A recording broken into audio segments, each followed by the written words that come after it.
All right, we'll get started. We're starting with chapter 8 today. But before we get started, we will recite the Mangalacharan prayers. These are the prayers that are at the beginning of the Bhagavad Gita in the introduction section in italics, and the translations are also given there, but we won't go through the translations. These prayers are primarily to what is known as the disciplic succession of our spiritual masters. So to Srila Prabhupada, who is the author of the commentaries and the translation of this edition of Bhagavad Gita, and his spiritual master, and so on, all the way to Krishna. And we recite these prayers to invite their blessings, the blessings of the previous acharyas, the spiritual masters, so that we can understand these topics of Bhagavad Gita nicely. So you can please follow on as we recite those prayers. And as we are reciting those prayers, after the first two paragraphs, we will have the prayers for Srila Prabhupada. Now, since Srila Prabhupada wrote this edition, he didn't obviously introduce or put in the prayers for himself in that, but we recite those prayers to request his blessings as well. Okay, so we will start. Om Ajnanatimirandhasya Jnananjana Shalakaya Chakshurun Militam Yena Tasmai Shri Gurave Namaha. Shri Chaitanya Manobhishtam Sthapitam Yena Bhutale Swayam Rupa Kadamahyam Dadati Swapadantikam Vandeham Shri Guru Shri Yuta Padakamalam Shri Gurun Vaishnavanscha Shri Rupam Sagrajatam Sahagana Raghunathanvitam Tam Sajivam Sadvaitam Savadhutam Parijana Sahitam Krishna Chaitanya Devam Shri Radha Krishna Padan Sahagana Lalita Shri Vishakhan Vitamscha Nama Om Vishnu Padaya Krishna Pristhaya Bhutale Srimate Bhakti Vedanta Swami Niti Namine Namaste Saraswati Devi Gauravani Pracharine Nirvishesha Shunyavadi Paschatya Deshatarine He Krishna Karuna Sindho Dinabandho Jagatpate Gopesha Gopika Kanta Radha Kanta Namostute Tapta Kanchana Gaurangi Radhe Vrindavaneshwari Vrishabhanu Sute Devi Pranamami Hari Priye Vanchakalpatarubhyascha Kripa Sindhubhya eva cha Patitanam Pavanebhyo Vaishnavebhyo Namo Namah. Jai Shri Krishna Chaitanya Prabhu Nityananda Shri Advaita Gadadhara Shivas Adi Gaura Bhakta Vrinda Hare Krishna Krishna Krishna Hare Hare Hare Rama Rama Rama Hare Hare. Okay, so we're going to start with chapter 8. And as usual, I hope all of you have found a nice and quiet place to spend the next 2 hours going through most of, or as much as we can progress in chapter 8.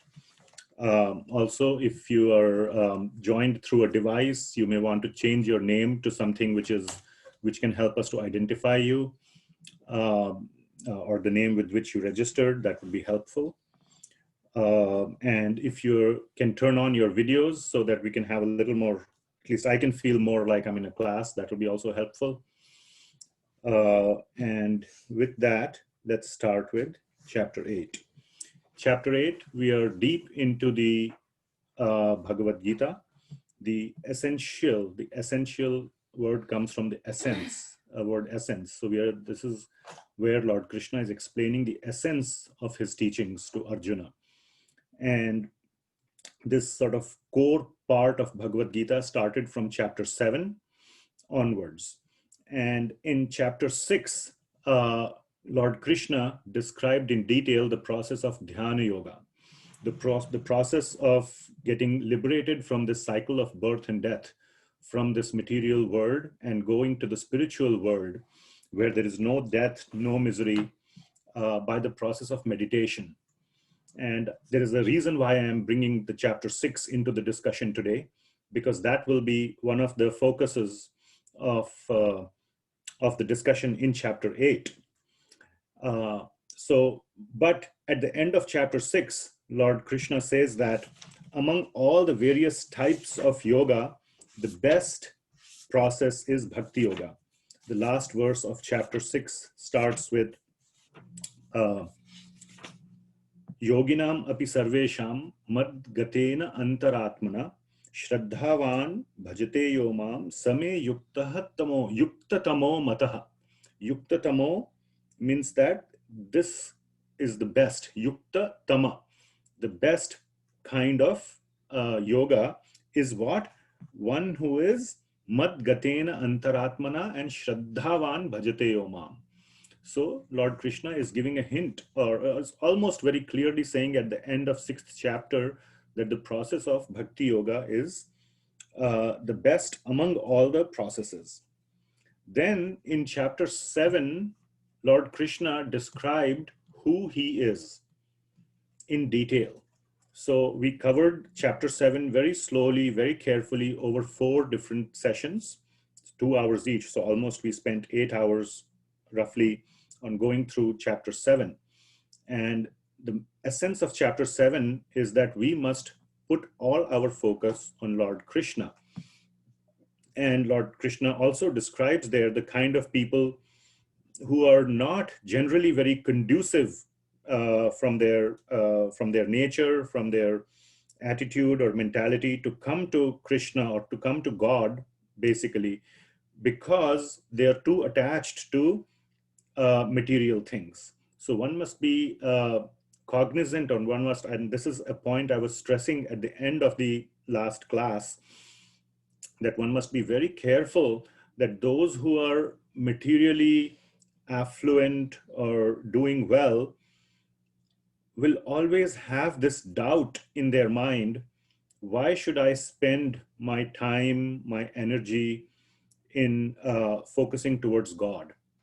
And why can't I use the facilities, all the wealth and comforts that I have been able to accumulate for my own enjoyment? And that they have, as we have read in all the previous chapters of Bhagavad Gita, they have attained that through past lives of good karma. And yes, so as per the law of karma, they are entitled to enjoy that. No problem. The only thing is, then that will just remain to be a cycle. So right now is the high point, and then there will be a low point.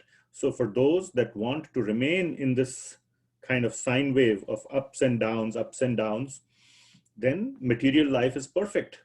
You can, we have discussed this concept of dharma, artha, kama. Dharma, artha, kama. So you perform your activities according to the law, dharma, you gain wealth or various comforts, artha, and then you enjoy, kama.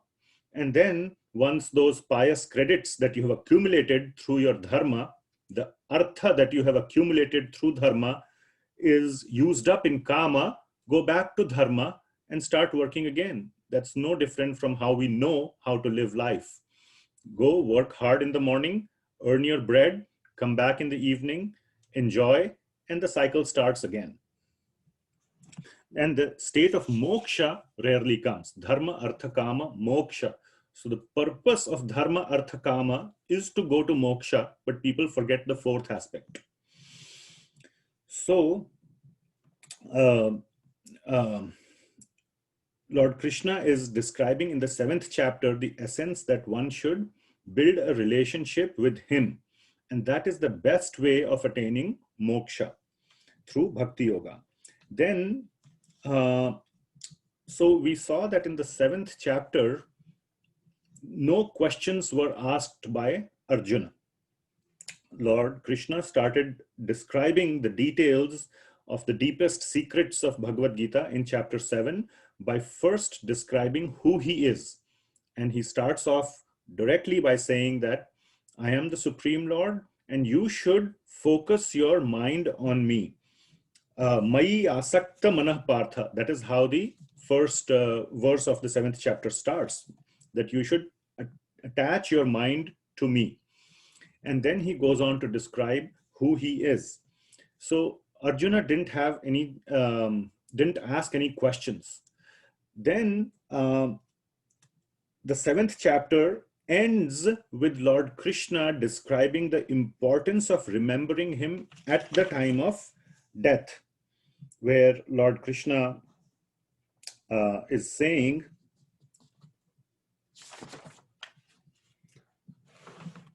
that prayana kale pichamam te vidur yukta chesaha. So at the time of death, you must, if you have lived your life practicing bhakti yoga, then even at the time of death, prayana kale, you will be able to remember me. So that is the point where the 7th chapter ends. So there is a lot of importance in remembering Krishna at the time of death. Now Arjuna is going to ask a question. Chapter 8 starts with a question. And Arjuna asks a few questions based on some terms that Lord Krishna had introduced at the end of the 7th chapter. So we will see all those terms and Lord Krishna's answers to those terms. But the most important question that Arjun asks is how to remember you at the time of death. How to remember you at the time of death. And Lord Krishna will very beautifully and very nicely answer that question from many angles in the 8th chapter. So 8th chapter is all about remembering Krishna at the time of death. And it also has a lot of wonderful description and concepts about death itself. What is death, and what happens after death, and how one again takes birth in a new body after dying or after the previous body dies. So all these wonderful things will come in the 8th chapter. So at the end of the 7th chapter, Lord Krishna had introduced certain terms which Arjun is going to ask questions about. So we will see that right from the first verse of the 8th chapter. Now, the focus of 8th chapter is twofold. There are two main points or areas of focus of the 8th chapter. One is how to remember Krishna at the time of death. We already at least pointed that out. The second aspect of the 8th chapter is to sort of contrast Dhyana Yoga with Bhakti Yoga. Okay? So remember, Dhyana Yoga was covered in 6th chapter. Okay? And in 6th chapter, also Arjuna, there was no question at the end of 6th chapter that prompted Lord Krishna to describe or to narrate the 7th chapter. So the 7th chapter came from Lord Krishna directly, not as a response to a question. So which means that Lord Krishna is going in sequence in describing the supreme knowledge of Bhagavad Gita, and 8th chapter is flowing in that sequence even without Arjuna asking a question. That's the important point to note. And a sort of a contrast between 6th chapter or between Dhyana Yoga and Bhakti Yoga has not yet been offered. If you recall, there was the process of Jnana Yoga and Karma Yoga, which was described in the earlier chapters. Chapter 2 had a lot about Nishkama Karma Yoga, and chapter 4 had a description about Jnana Yoga. And then Arjuna asks a question at the beginning of 5th chapter. And a large part of the fifth chapter is reconciling or giving an understanding of how to perform Jnana Yoga and Karma Yoga together. And I'm not going to go into the details of that, otherwise that will take a lot of time. You can review the previous sessions. But chapter 5 was a sort of a integration of Jnana and Karma Yogas. Similarly, part of chapter 8 is going to be an integration of the understanding of Dhyana Yoga and Bhakti Yoga. Dhyana Yoga was introduced in 6th chapter, and Bhakti Yoga was very strongly introduced in the 7th chapter. So a part of 8th chapter is devoted to that aspect. And this is the most important part of the second aspect of this 8th chapter. The first aspect of 8th chapter is how to remember Krishna at the time of death. The second aspect is how to perform Bhakti Yoga through Dhyana Yoga, how to dovetail Dhyana Yoga into Bhakti. What our acharyas call that is Dhyana Mishra Bhakti. Dhyana Mishra. Mishra means mixed. Bhakti. So Bhakti mixed with Dhyana. That aspect will be described in the 8th chapter as well. So these are the two main focuses or foci for the mathematicians of the 8th chapter. How to remember Krishna at the time of death and Dhyana Mishra Bhakti. Bhakti by Dhyana. All right. So having said that, so remember that, and the Dhyana Mishra Bhakti aspect will come from 8th verse to the 13th verse, and a little bit later as well, but primarily in 8.8 to 8.13. Okay, so that's kind of an overview of the 8th chapter. But a large part of 8th chapter is devoted to how to remember Krishna at the time of death. So we will start with chapter 8 now.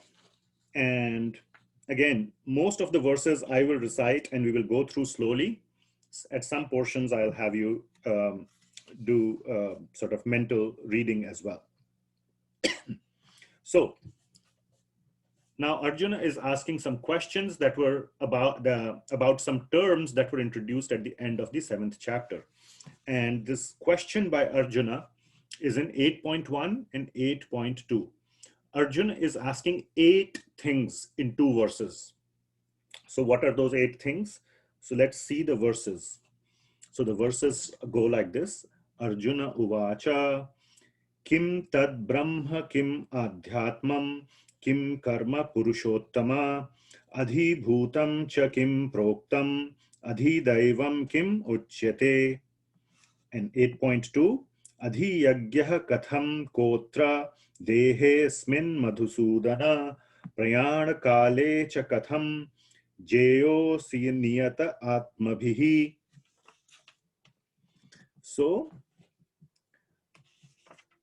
8 questions are being asked. The translation is, Arjuna inquired, O my Lord, O Supreme Person, what is Brahman? So this is Kim Tad Brahma. That's the first part of the 8.1. Kim Tad Brahma. What is Brahman? Then Kim Adhyatmam. What is the self? Then Kim Karma Purushottama. What are fruitive activities, my dear Purushottama? Purushottama is Krishna. So what are fruitive activities? Kim Karma. Adhibhutam cha Kim. What is Adhibhuta? What is this material manifestation? So of course, in the translation, Srila Prabhupada is answering the question as well. Adhibhuta is material manifestation, but Arjuna is asking, what is this material manifestation? Kim proktam adhidaivam. What are the demigods? Kim uchyate. Please explain this to me. So 5 questions out of 8 have been asked here. Brahma, Adhyatma, Karma, Adhibhuta, and Adhidaiva. Next verse, Adhiyagyah Katham Kotra. So What is Adhiyagya? Who is the Lord of sacrifice? Adhiyagya. So as you know, Yagya is sacrifice. Adhiyagya means who is the Lord of sacrifice.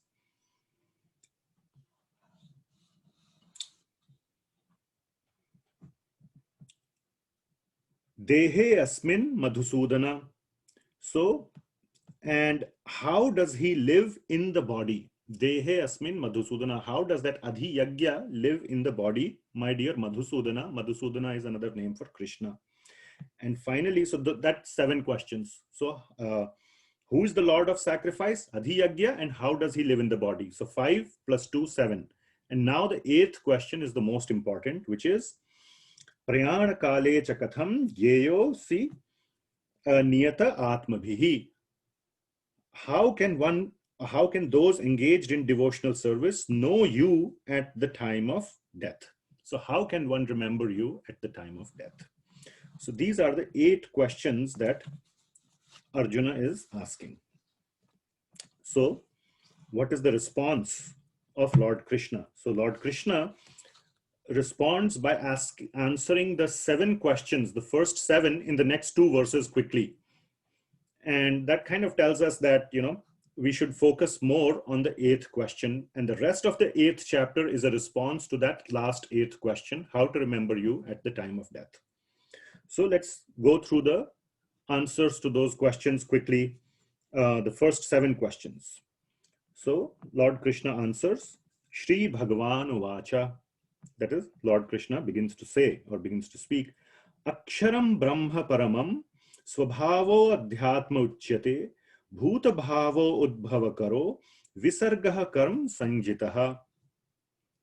Then 8.4, Adhibhutam Ksharo Bhavaha Purushascha Adhidaivatam Adhiyagyoham Evatra Dehe Deha Bhritamvara. So let's dissect that. So remember, the first question that was asked was, what is or who is Brahma? So we have discussed this several times. Brahma, this is not Lord Brahma. So that he's a different person. So let's not confuse Brahma with Brahma. Neither is this referring to Brahman, the category of Brahman, the teachers and the wise people within the society. So neither it is referring to that. Brahma in different contexts can take 4 different meanings. And that is given in the glossary of the Bhagavad Gita. So if you open the glossary of the Bhagavad Gita at the back, if you have a paper copy, I don't think there is glossary on the online Veda base.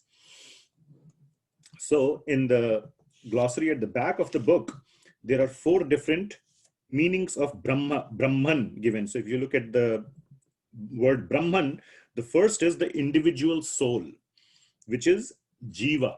That is the meaning which is used here, or that's the meaning that Lord Krishna intended here, Jiva, the living entity.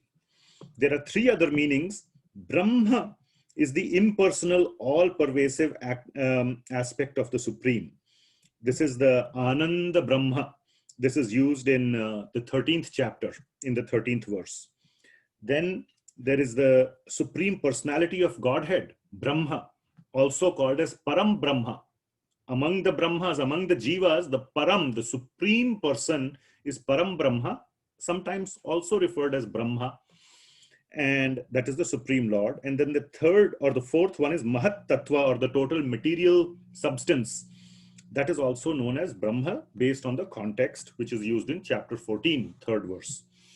So those are the different usages of the word Brahma, but here the word Brahma is being used as the living entity. So the translation by Srila Prabhupada goes like this: the Supreme Personality of Godhead said, which is Sri Bhagavan Uvacha, the indestructible transcendental living entity is called Brahman. Now, indestructible, that is Akshara. Now you will see there is a contrast that will come up in the next verse, Kshara. Kshara means destructible, Akshara means indestructible. And destructible will refer to material manifestation, Adhibhuta. That's the other thing that Arjuna asks. What is the material world which is destructible? It's temporary. That Lord Krishna calls as Kshara. This one is Akshara, which means indestructible, which is Jiva. The spirit soul is indestructible. So, Aksharam Brahma Paramam Swabhavo Dhyatmamam Uchyate. And the nature of this living entity. So the other question was, what is the self? Adhyatma. What is the self? And Lord Krishna is answering that the nature of this Brahman, of this Brahma, of the spirit soul is Adhyatma, which is transcendental. Its eternal nature is called Adhyatma, or the self. Okay, so that is Adhyatma. Then Lord Krishna is answering what is karma. So this is also very important. Actually, among these three questions that are being answered in this verse, Lord Krishna is answering the first three questions: Brahma, Adhyatma, and Karma. And this karma is the most important one here, based on the words that Lord Krishna has used. Bhuta bhava udbhava karo. Bhuta bhava udbhava kara. What that means is action pertaining to the development of the material bodies of the living entities is called karma, or fruitive actions or fruitive activities. So activities that pertain to the development of the living entity. What does that mean? Our karma develops us, which means the actions we perform today govern who we are or who we become tomorrow. This is a clear indication of that aspect, that our today's actions govern who we become tomorrow. And not only just through our mentality, through our nature, but as we will see later in the 8th chapter, literally through our body. After death, the kind of body we get is based on our karma that we have performed in this life. So this is very important. Bhuta bhava udbhava karo. That is karma. Visarga karma sanjitaha. So that is karma. Sanjitaha means is called or is known as. That is known as karma. So the actions of the living entity are karma, but not just the actions that shape our future. That is known as karma. And we have discussed in previous classes, karma also has, now I forget, 3 different contexts, or I think 4 different contexts. So one context of karma is just activities, your actions. Karma also refers to good activities in terms of sakama karma versus vikarma, or sinful activities. So just when you say karma, it refers to good activities as opposed to sinful activities. The third understanding of karma is this whole system of karma, known as the law of karma, is sometimes used as karma. That, oh, it's my karma, which is, or not, that's the fourth meaning, but the third is this law of karma. And the fourth is the karma that we carry with ourselves, the reactions of work that we do, that we carry with ourselves to the next life, or in the future within this life, that is known as karma. That, oh, this is my karma, I have to suffer it. Like that it is used. So there are in different contexts, the karma is also has a slightly different understanding. In this verse, karma is the one that shapes our future, the activities that shape our future. All right. Yeah, just give me 1 second.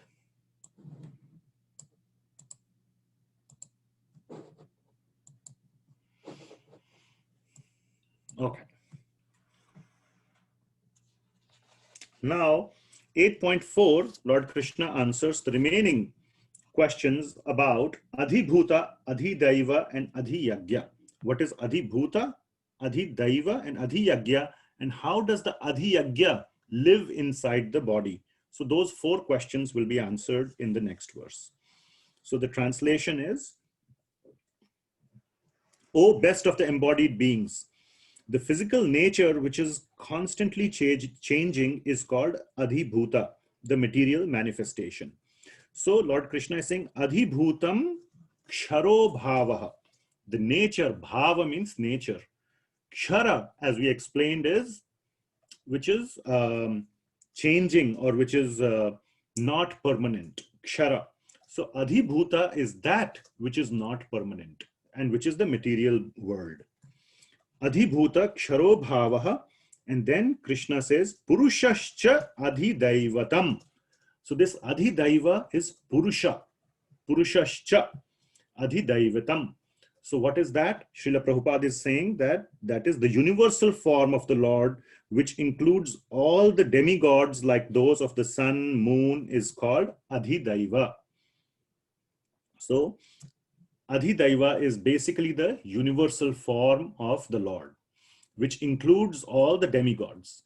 And the universal form includes everything, not only the demigods, but the material nature and everything that is material. The demigods are material living entities. And of course, the spirit soul within the demigods is spiritual, but they have a material body.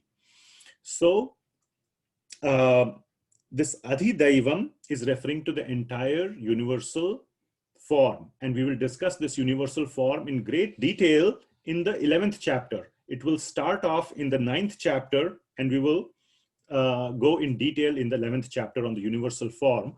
But suffice it to say, for now, the emphasis of the universal form being referred to here are the demigods, Adhidaiva.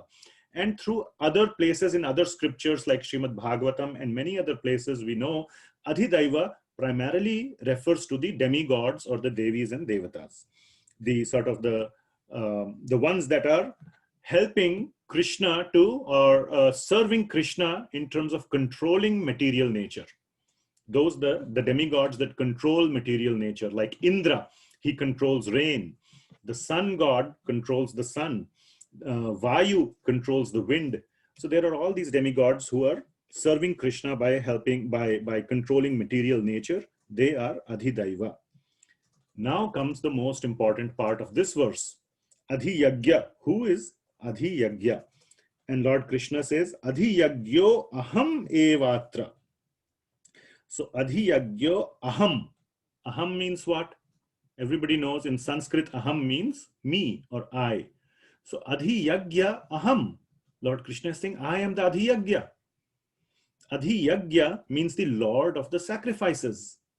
So Lord Krishna is putting himself right there very directly and mincing no words in saying he is the Lord of all the sacrifices. Adhiyagya aham evatra. And how does he live? Dehe deha bhritamvara. So he lives inside our body as the Paramatma or the super soul. Okay, so Krishna's expansion as Paramatma. Paramatma is Krishna expanding himself as the four-armed form inside, and he lives as the Paramatma or the super soul within our bodies. As we have discussed before, within our bodies, we have two souls. The most common understanding is we have the body and within that is the soul. No, that's not the complete understanding. The complete understanding is that we have our soul, what is known as the Jivatma, the living entity that is us, that is me, I. But right beside the living entity is also Paramatma, the Supreme Atma, which is an expansion of Krishna. So there are two souls, the soul, our spirit soul, and the super soul living in our body or residing in our body. Okay, and more details about this will be covered in the 13th chapter. If you're interested, you can look at 13.23, which says that Upadrishta Anumanta cha Bharata Bhokta Maheshwara, Bharta Bhokta Maheshwara, Paramatmeti Chapyukto Dehe Asmin Purushah Paraha.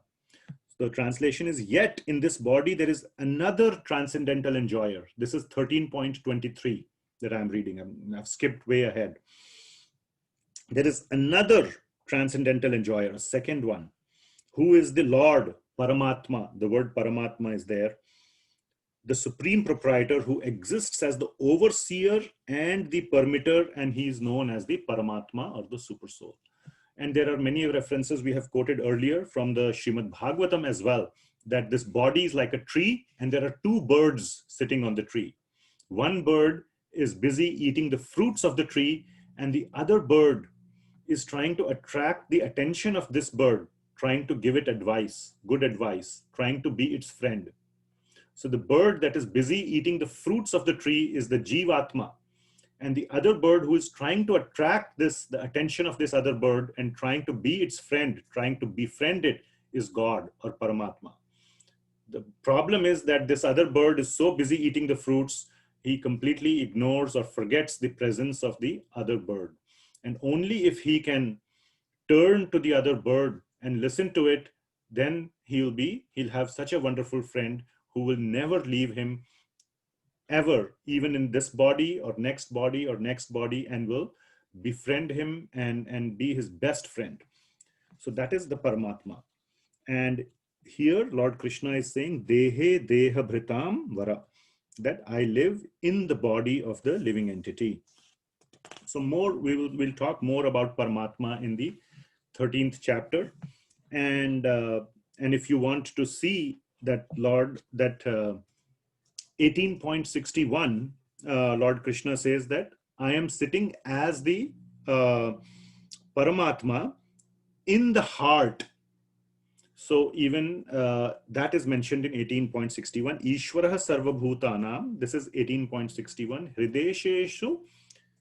Hridesheshu Arjuna Tisthati. That, my dear Arjuna, Tisthati means sit. Hridesheshu, in the heart. So Ishvaraha Sarvabhutanam, the Supreme Lord of all living entities, is sitting in the heart of all of the living entities. So that is mentioned in 18.61 as well. So both those verses refer to the Paramatma. So that is Adhiyagya. Adhiyagya is the Lord of the sacrifices. Now, something more to be said about the Lord of the sacrifices is that he is the Lord or the receiver or the benefactor of all our sacrifices. Okay? So, if we care to sacrifice anything to him, if we don't sacrifice, now what's the sacrifice? Sacrifice doesn't mean, basically it's the closest English word that comes to yagya. Yagya means where we offer something nice to God. So we don't know who we are offering it to. And even though we may not know, the reality is that Krishna is the receiver, whether you know it or not. So all those of you who pray that, thank you God for putting bread on our table. Thank you God for giving me a nice, family, or giving me good health, or whatever prayers. These are all sacrifices. And in our class, we have discussed so many times that anything that we like, we can first offer to Krishna. So if we, bought fresh mangoes from the store, first offer to Krishna before you eat, and then you eat. So who is the receiver? Now we can say, yes, offer to Krishna, but let's say you offer it. You just offer it to God. Who is the receiver? Krishna is the receiver. That's what he is saying. Adhiyagya. And there are a couple of other verses which very, very clearly where Krishna says, I am the receiver of all your sacrifices. Two such verses are, one of them we have already read, is 5.29. If you go to 5.29, Lord Krishna is saying, how does 5.29 start? Bhoktaram yagyatapasam sarvaloka maheshwaram sahridam sarvabhutanam gyatva mam shantim rachati. So bhoktaram yagyatapasam. So yagya and tapasa, all the sacrifices and all the tapasa, means all our penances or austerities. Bhoktaram, I am the receiver, bhokta, or the benefactor. So there Lord Krishna is saying, I am the receiver of all your sacrifices. Even if you offer it to the sun god or Indra or any other demigod, ultimately Krishna is receiving. I'm getting distracted by these text messages. Can you? Well, his parents are not along with him, so. Okay, can I request you to please stop sending these text messages which are not questions? I'm getting distracted because a pop-up keeps coming up. Okay, thank you. This is to this specific person, Swanik. So please post your questions on chat. That's fine, but otherwise, when the pop-up comes, I get distracted and I lose my chain of thought. Thanks. So, where was I? Bhoktaram Yagyatapasam. Now, the second verse, which very clearly, where Lord Krishna says that I am the receiver of all your sacrifices, is 9.24. In 9.24, Lord Krishna says, Aham hi sarva yagyam bhokta cha prabhureva cha. Aham hi sarva yagyanam. So of all the yagyas, aham hi, I am the one, aham hi, sarva yagyanam, all the yagyas that you do, bhokta cha prabhureva cha, the bhokta, which means the receiver, and prabhu, which means the Lord. So I am the Lord. So whenever you're doing any sacrifice to any demigod, to anyone, know that ultimately the receiver is Lord Krishna. So why not offer directly to Krishna? So that is the point. So we must sacrifice, or we must offer anything that we use for our own pleasure first to God or Krishna, and then use it as a blessing of Lord Krishna. So sacrifice is not just about giving up or sacrifice. Oh, I sacrificed my life, which means I gave up my life. No, that's not the meaning of sacrifice. Sacrifice means giving up the attachment to it or our proprietorship to it, which means that we use our life or whatever, our house, our money, everything in service of Krishna as a caretaker.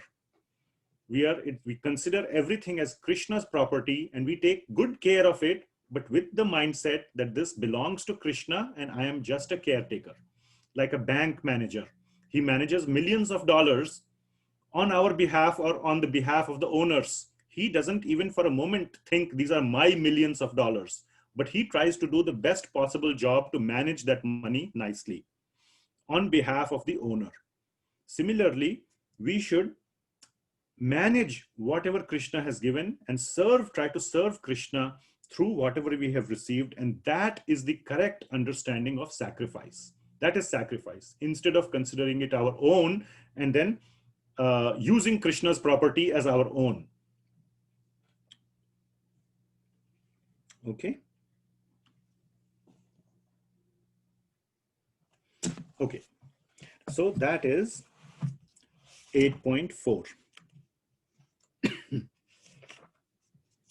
So Lord Krishna is clearly saying, I am the Adhi Yagya, the Lord of the sacrifices. Okay, now come the two most important verses of the 8th chapter. Arguably, well, actually, I take that back. There are a few other verses which are supremely important. 8.14 is very important. 8.7 is very, very important. I would say those are the two most important. So I take it back. If you were to ask me the two most important verses of 8th chapter, I would say 8.7 and 8.14. And also 8.5. So in that sense, this is one of the most important verses. And this goes like, Antakale cha mameva smaran muktva kalevaram ya prayati samad bhavan yati nastyatra sanshayaha. So here now Lord Krishna is answering the last question, how to remember you at the time of death. So first he is emphasizing that you must remember me at the time of death. And then in the future verses, he will say how. So, antakale cha mam eva. Antakala, prayanakala. So this word prayanakala has been used earlier. A synonym of that is antakala. Antakala means the ending time. Anta means ending. Kala means time. What is the ending time for a person? His death. The time of death is the antakala. So what is Lord Krishna saying? Antakale cha mam eva smaran muktva. So mam eva, so me, mam means me, smaran, so smaran means to remember. So remember this, smaran means remember. Smaran muktva kalevaram. Muktva means when you are leaving. Kalevaram means the body. So when you are leaving the body, those who remember me, smaran mam. Mam eva smaran. So those who remember me, what happens to them? Ya prayati samadbhavam. So he goes, ya prayati samadbhavan yati na asti. Na asti. Atra sanshayah. So they go to mat bhavam. Yes, yah prayati means they go to, prayati means go to mad bhavam. Mad against means my. So Krishna is saying mahi mad bhavan, to my nature, which means they attain my nature, which means they come to me. Mad bhavam. So those who remember Krishna at the time of death go to Krishna after death. That is the point being made. And then Krishna is emphasizing yati na asti atra sanshayah. There is no doubt. Sanshaya, as you all know, means doubt. Na asti. There is no doubt about this. Krishna is re-emphasizing that part. There is no doubt about it. So Krishna is like saying, doubling down on that and saying, those who remember me at the time of death come to me. Now this is very, very important point, and its importance is brought out, is emphasized by the next verse. One can say, okay, if I remember Krishna at the time of death, I will go to Krishna. Fine. The sort of the emphasis of that is being demonstrated through the next verse, which says, yam yam vapi smaran bhavam tyajyatyante kalevaram. So this is very similar words are being used here. Yam yam vapi smaran bhavam, we'll come to that. Tyajyatyante kalevaram tam tam evaiti kaunteya sada tad bhava bhavitaha. Whatever state of being one remembers when he quits his body, O son of Kunti, that state he will attain without fail. So in the previous word, Lord Krishna says in the translation, and whoever at the end of his life quits his body remembering me alone at once attains my nature. Of this there is no doubt. So if you remember Krishna at the time of death, you go to Krishna. Otherwise, whatever you remember at the time of death, you take or you attain that nature.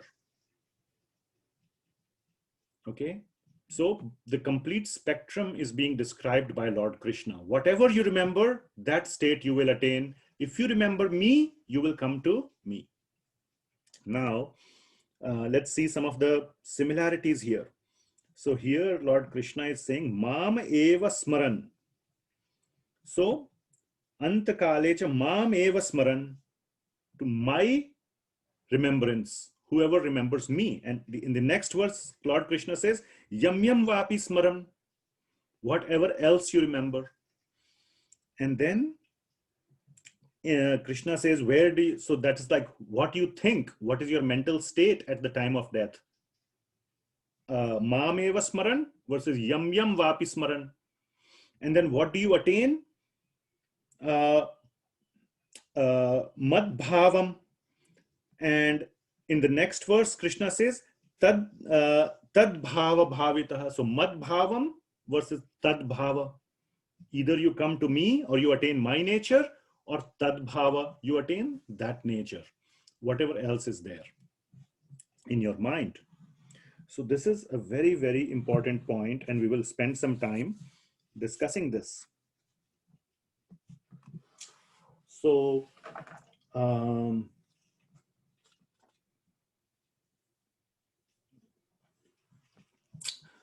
one can think that, you know, I can live my life whatever way I want.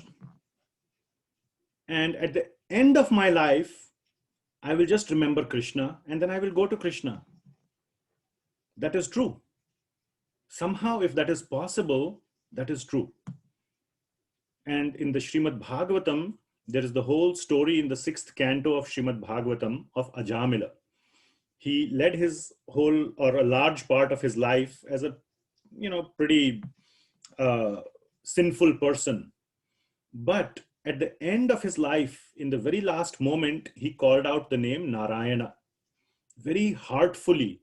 From the depths of his heart, he called out the name of God, Narayana. And that too, he was calling out the name of his son Narayana, whom he happened to name as Narayana, his son, and his son was not God. He's just a normal boy. It's not like Mother Yashoda and her son is Krishna. So he didn't have God as his son. Or Mother Kaushalya as the son being Rama. So not that. He just named his son, and a lot of you here I can see have their children's name on the name of God. But he simply called out his son's name, which happened to be the name of God, but he called out that name very heartfully. And the Vishnu Dutas came and came for his rescue. The Vishnu Dutas means the servants of Lord Vishnu, just because his name was called. So that is the power. But Ajamila, you can think of like having hit the jackpot. How many people hit the jackpot, the Powerball, $500 million or whatever? It's the point is that one should not plan for that. It would be an absolute recipe for disaster if you think that I can lead a life full of sinful activities. Somehow or the other, at the end of my life, I will remember Krishna. Therefore, this is something you need to really understand. This is not a cop out or excuse to not make spiritual progress throughout our life. Okay, I'll give you an exercise to do in your next several weeks or months. Okay, and I have myself done this exercise many times, and every single time I have failed. So just to demonstrate the point, in your life, you will experience some sudden tribulations, some sudden accidents or problems, as simple as road accidents. And I'm sure many of you would have been in a situation where you very narrowly avoided an accident. Or you were in an accident, but at least your life was not lost. Some damage to the vehicle, you were safe, and everything, at least no calamity or no tragedy occurred. So I wish you all well. Now here's the exercise. Next time such a thing happens, now of course Krishna says you must remember me all the time. Especially we must know, or we all realize that we should try to remember God when there is trouble. Try to think how soon the thought of God comes in your mind after something bad happens. What are some of the first thoughts that come, and how long after do you think of God? Try that out on yourself. And I have tried out one time, I rear-ended someone. The light had just turned red. The person in front, I thought he will cross, and the light was orange, and I thought I'll also cross right behind him. And so both of us will be able to cross while this light is still orange before it turns red. And he immediately slammed the brakes. He decided not to cross, and I rear-ended him. And it was like almost, and then I was in a state of shock and whatever else. And then I remember that it was almost half an hour to 45 minutes that I said, oh my God, I didn't even think of you. I was just thinking about, oh, I've crashed. What am I going to say? Is it my fault? Is it not my fault? Do I have my insurance card in the glove box? Should I call the police? Should I just try to, exchange our insurance data as, just between ourselves? And all those thoughts came, but the thought of God did not come to me for a very long time. So if, and death, when the time of death will approach, arguably it will be more painful, more shocking to us. We are in a shock when our car is damaged. Imagine when our body is damaged to the extent that we, our soul, have to exit our body. When a car is totaled, we exit the car. Okay, the car is gone. Now we get a new car. Now, when you have to exit out of your body, when your body is totaled, and now you exit out of your body and say, okay, done with this body, got to get a new one. What is the state of your mind at that time? Will you really be able to remember Krishna at that time? There's another instance when I was a little younger and my kids were very small, and we had gone to a fair, with a lot of people were there. This was the state fair in Salem. A lot of people and all these rides are there, and these, stuff is there. And I got a little kind of distracted, and my kids were very small. And my younger son, I lost him. I lost track of where he was. He was supposed to be right behind me. And when I looked back, he was not there.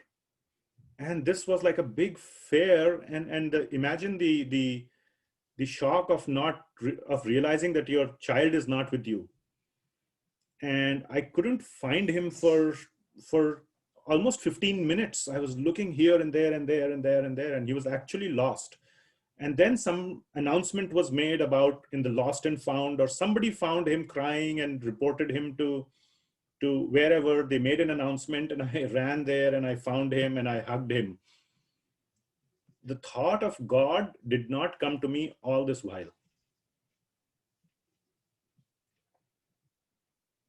So my consciousness was how to find him, and look here, look there, where is the lost and found? I was trying to look for my friends who we had come with, telling them, hey, I have lost my child, can you go find him?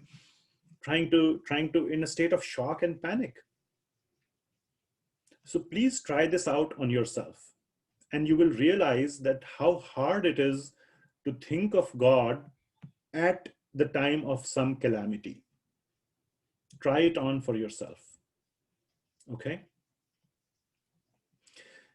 So then the question becomes how to remember God at the time of death.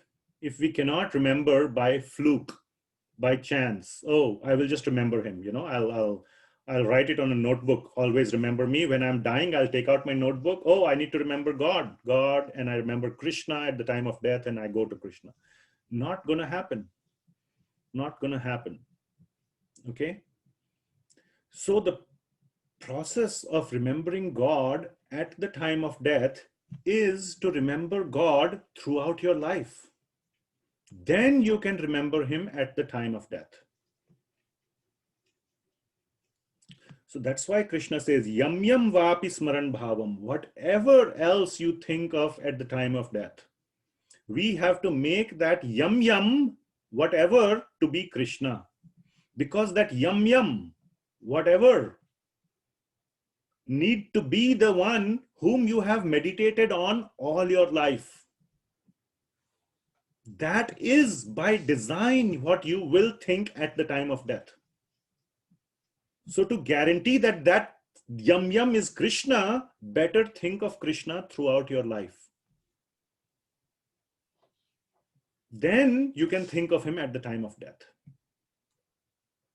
And that brings us to the story of Charles Kane. So if you remember last week in the class, I had ended with a suggestion for you to watch this movie or read about it or whatever, called Citizen Kane. Did anybody watch it, or has anybody watched? This is a movie from the 1940s, like extremely old, black and white. And I found it on Netflix, or not on Netflix, sorry, YouTube. The movie is there. So has anybody watched it or remembers, or has has seen it sometime before? It's a movie called Citizen Kane. And never mind if you have not. And I'll narrate the story in a few minutes. And the story goes like this, that there is this person whose name is Charles Kane. And he is a very young boy. The movie starts off like this.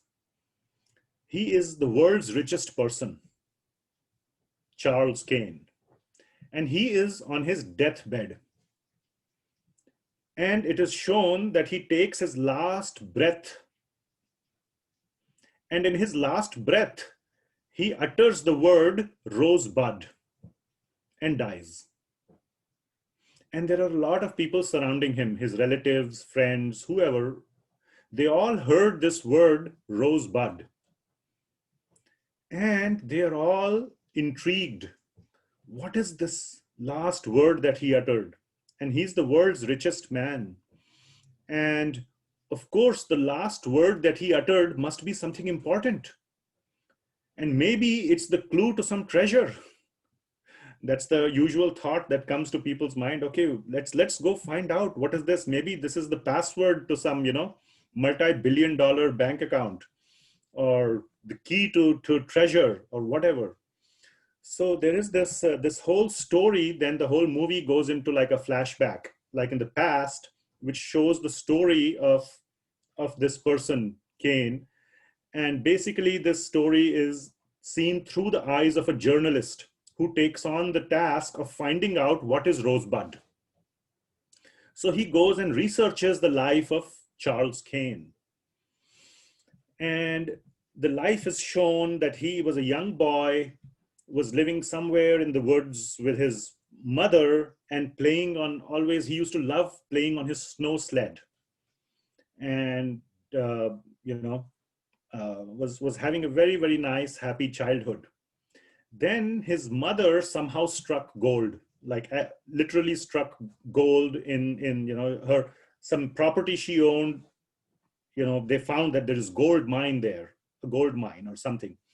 So if I'm remembering correctly, so she abandons the child, not abandons, but gives the child in the hands of a caretaker. And she goes away to make money.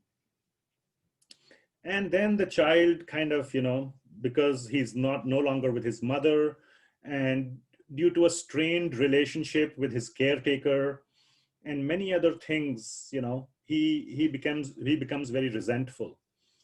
And anyhow, he inherits all the wealth that his mother had. So he becomes a very, very rich man. And it is shown that he leads a life of extreme affluence. And he ends up marrying the niece of the United States president, the president of the United States. He's a very powerful, very influential person. He becomes the owner of the richest bank in America, and things like that. So basically, he becomes the world's richest person. And still, in his life, he felt incomplete. And the rest of the movie goes, I don't know, I don't remember all the details, but then he dies and he utters this word rosebud. And then this journalist cannot figure out what this means. So he gives up. This remains like an unsolved puzzle. And then finally, the movie, in the last scene of the movie, they're showing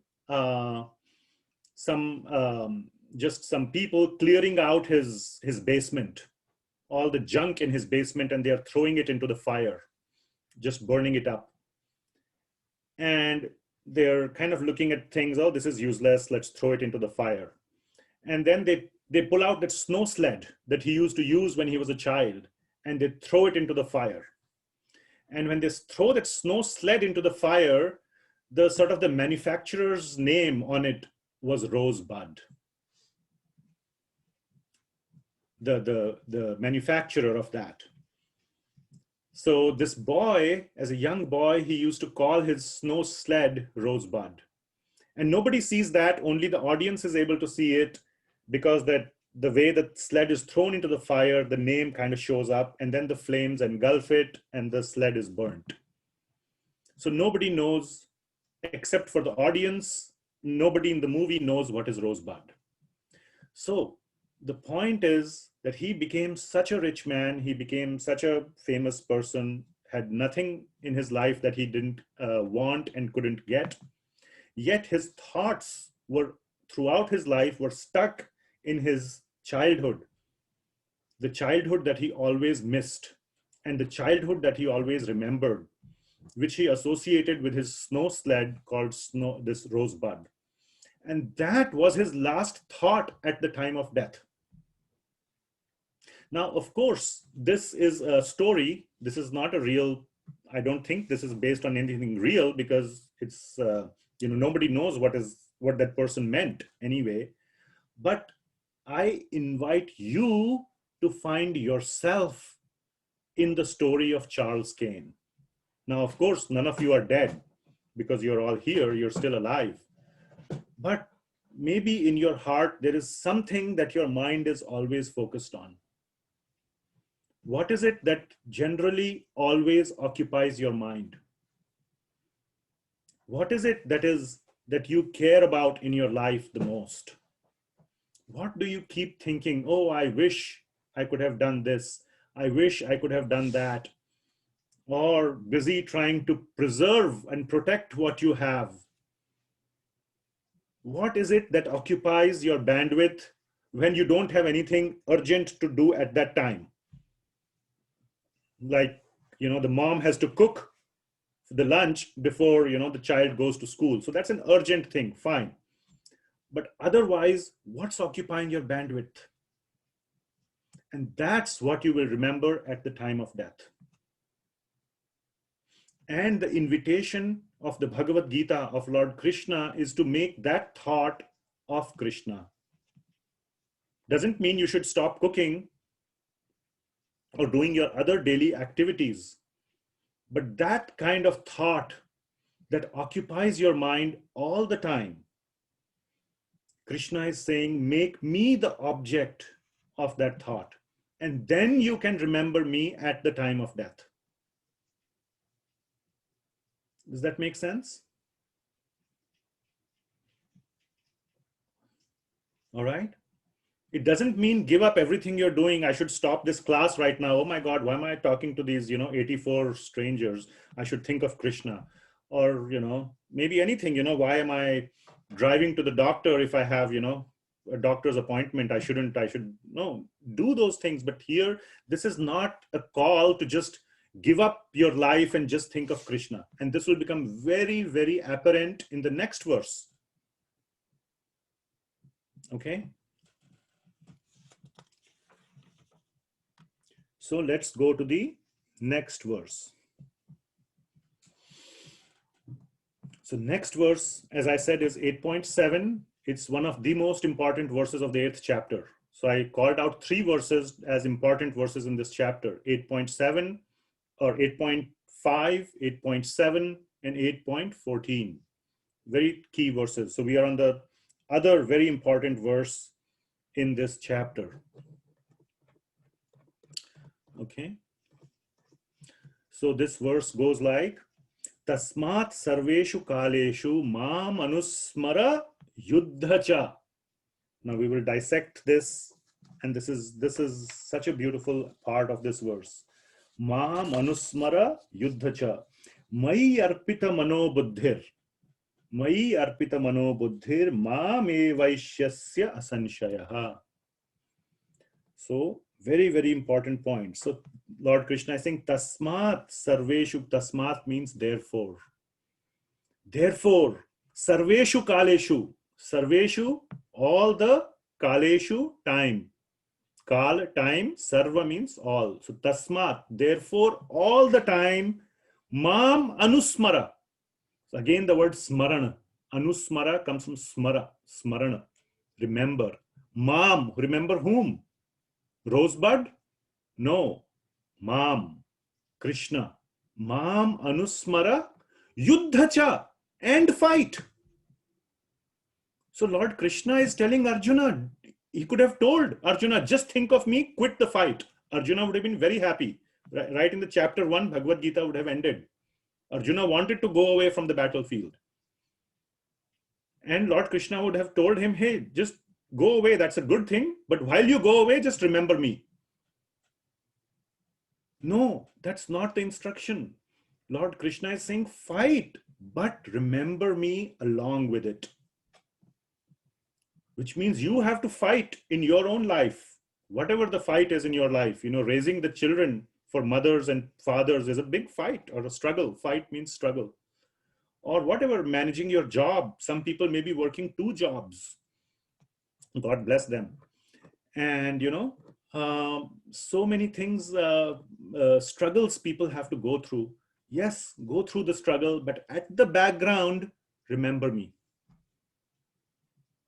So this is such a beautiful part. Lord Krishna is saying, Ma manusmara yuddha cha. He didn't end the verse with Ma manusmara, period. No, Ma manusmara and fight.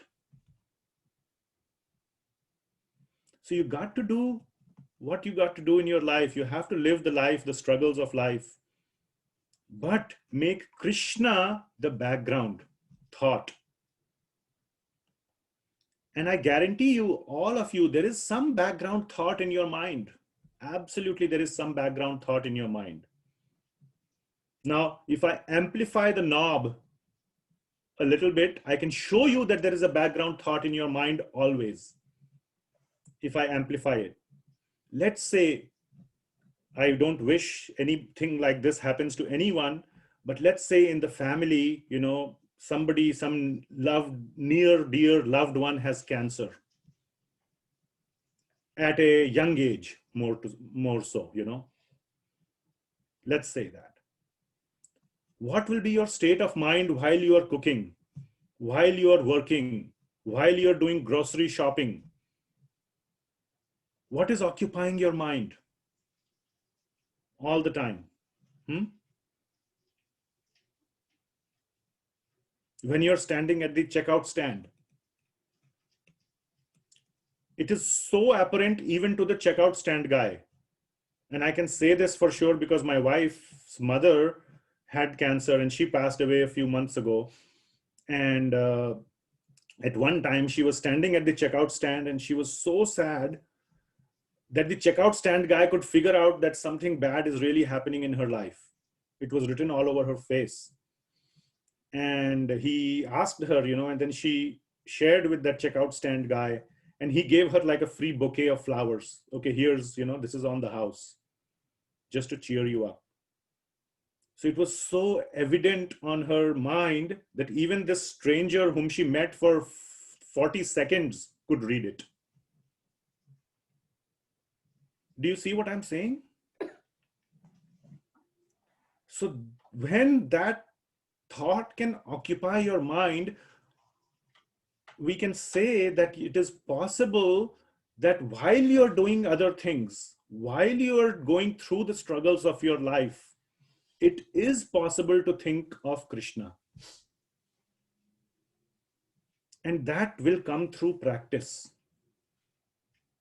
which takes us to the next verse, which starts with Abhyasa Yoga Yuktena. Abhyasa means practice. Okay, are you all with me? You're lost? Can somebody respond with a thumbs up, thumbs down? Is it making sense? Okay, great, very good. Yes, Bhagavad. So this is how the sequence of the verses is building up. Krishna is now deep into describing how to remember him at the time of death. You got to remember something. You will remember something. The thing that has occupied your bandwidth all your life, you will remember that, no doubt. Okay? The other point, before we go to Abhyasa Yoga Yuktena, before we go to that verse, 8.8, I want to bring out a few more points in this verse. Are you okay? Okay. My wife is sitting right next to me and she is... Anyway, so...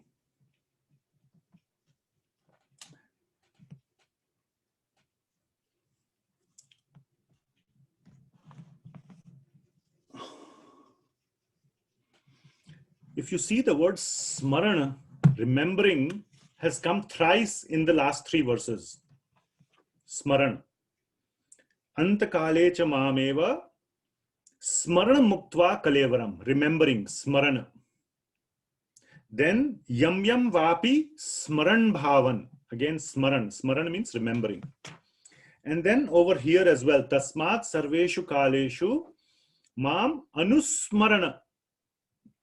Mam anusmara yuddhacha.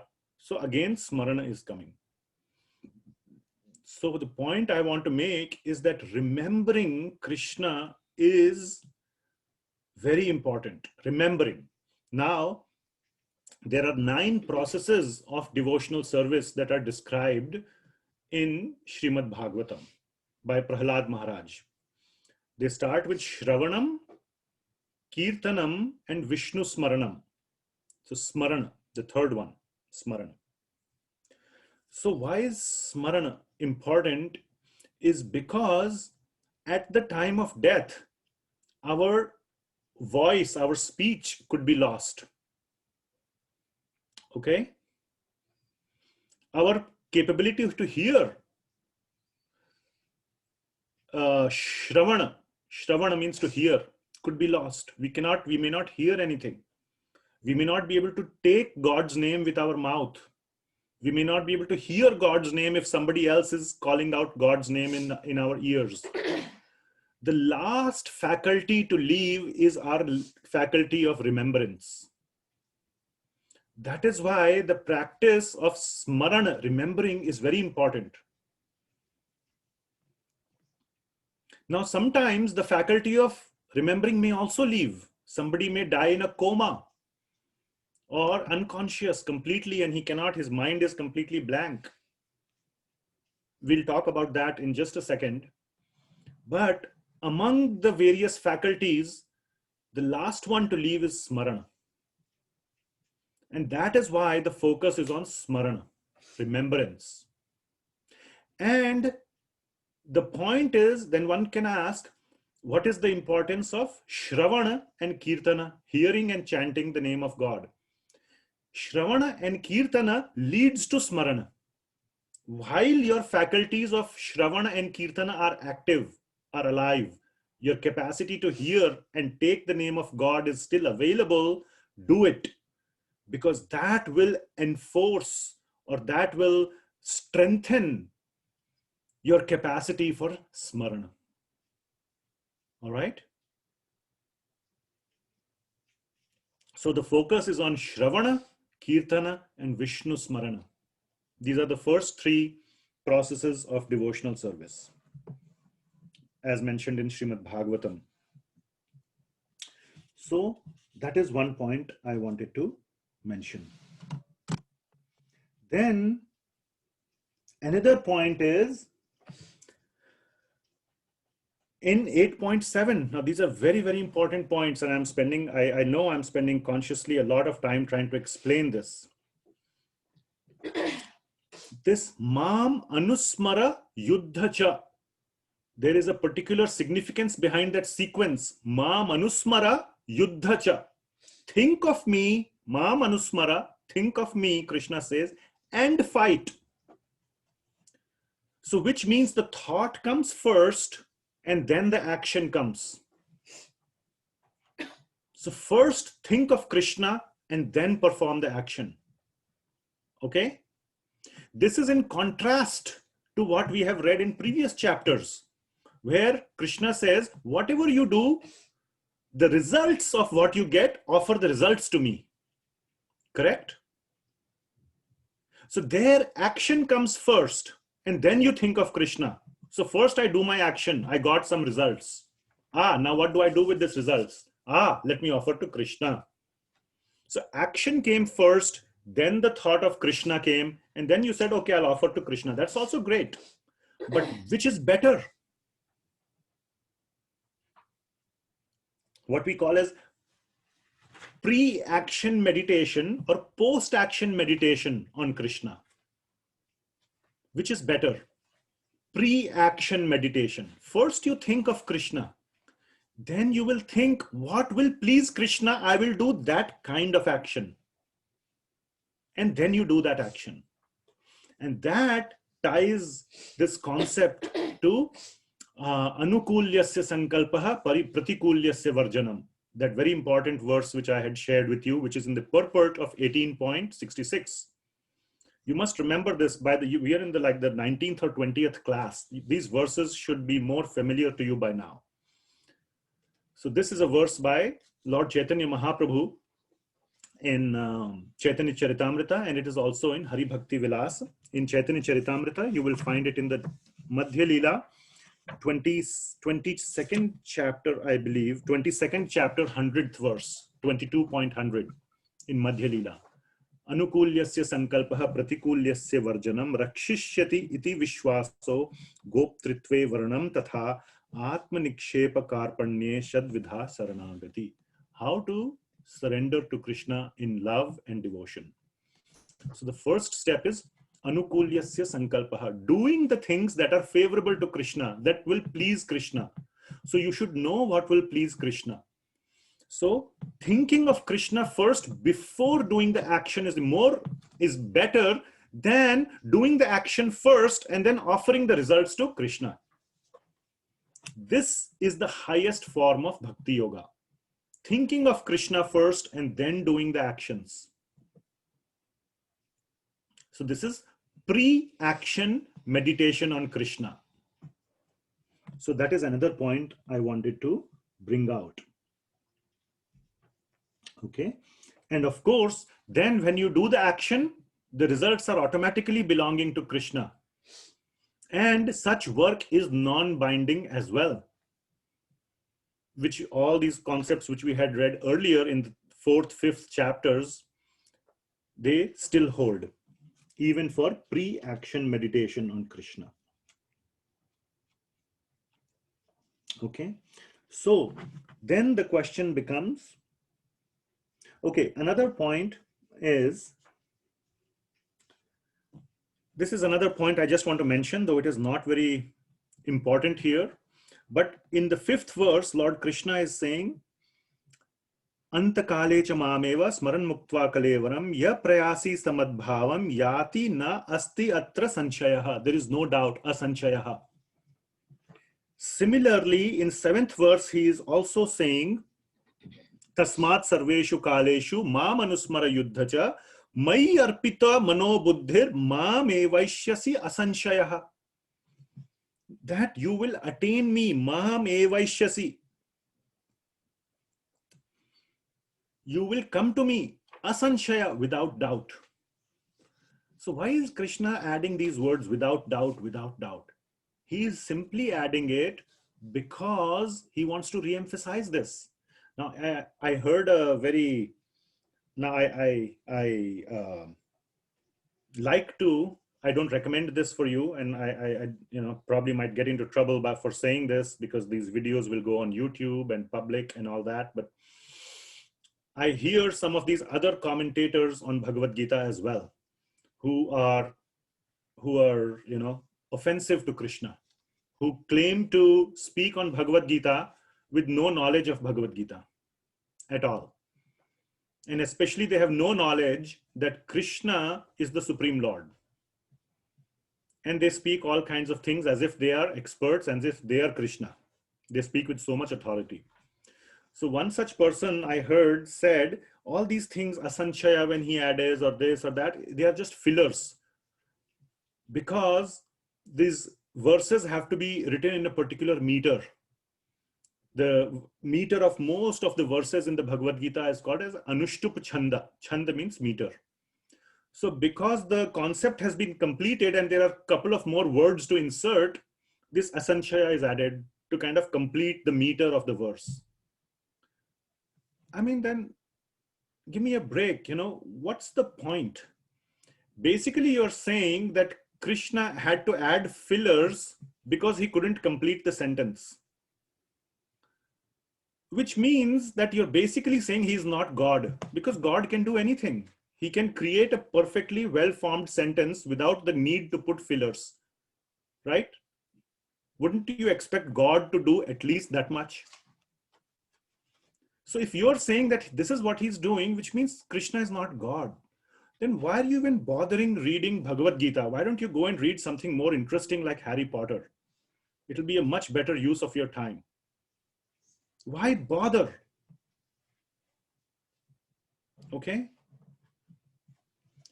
So this is just such utter, nonsense.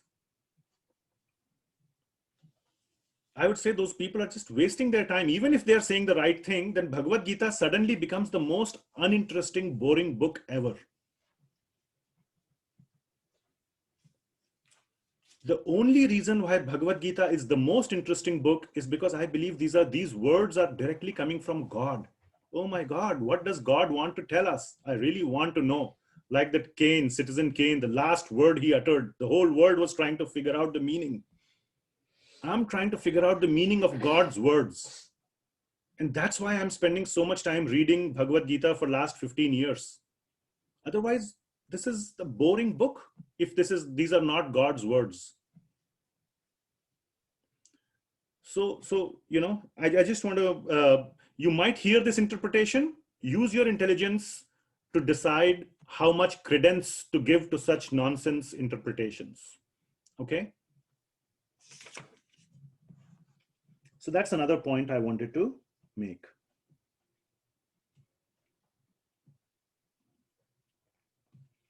Okay. So having said that, let's go to the next verse. Abhyasa Yoga 8.8. Abhyasa Yoga Yuktena Chetasa Nanya Gamina Paramam Purusham Divyam Yati Parthanu Chintayan. So now how to remember Krishna all the time at the background. So that's the focus at the background level. Okay, not like front and center. Arjuna was fighting the war front and center. In the background, there was Krishna all over. And I have given you a few examples already.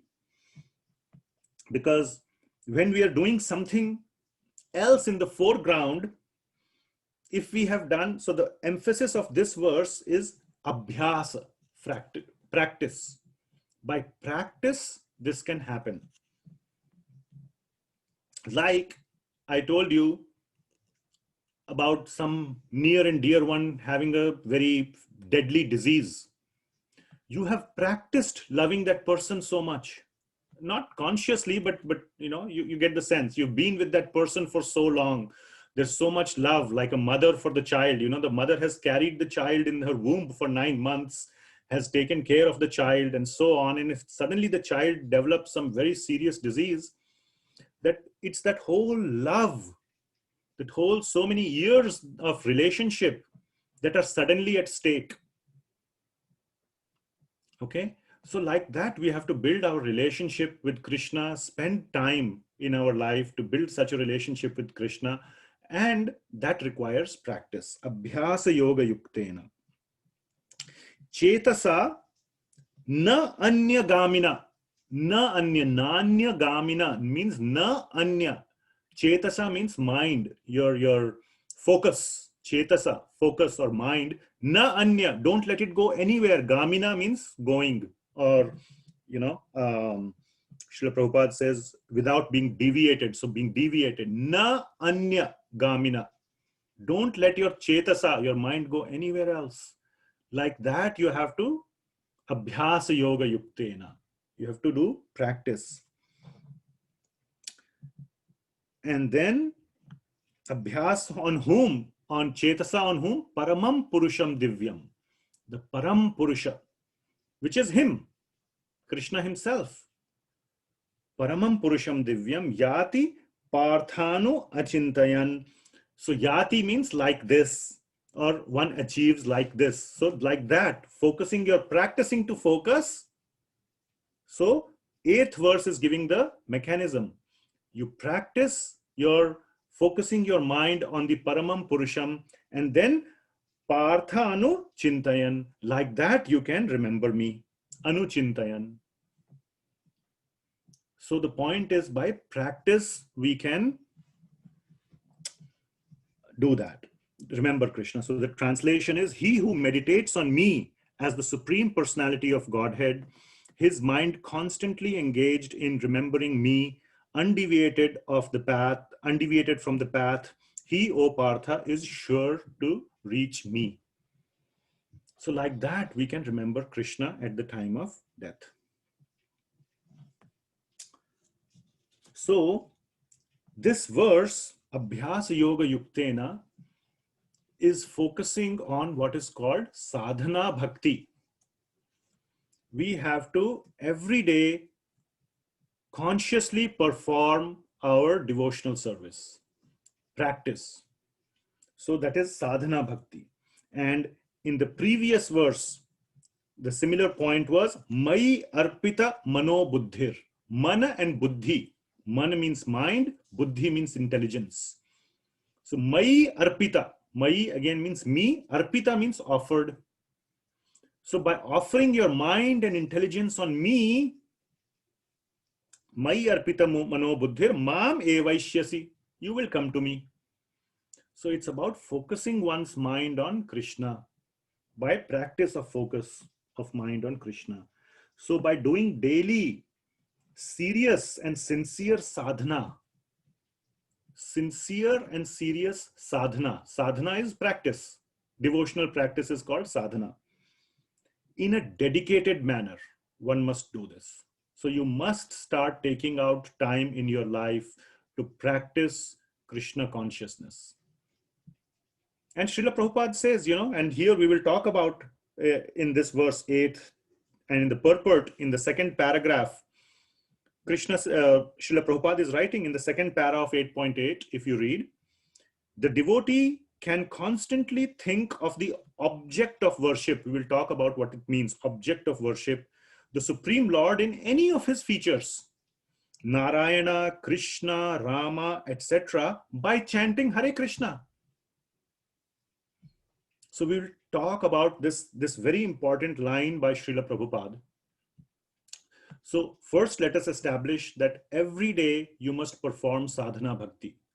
You must dedicate some sincere, serious time, half an hour. Start with 20 minutes or 15 minutes and take it up to whatever is manageable in your life. If you're working 2 jobs, maybe half an hour is fine.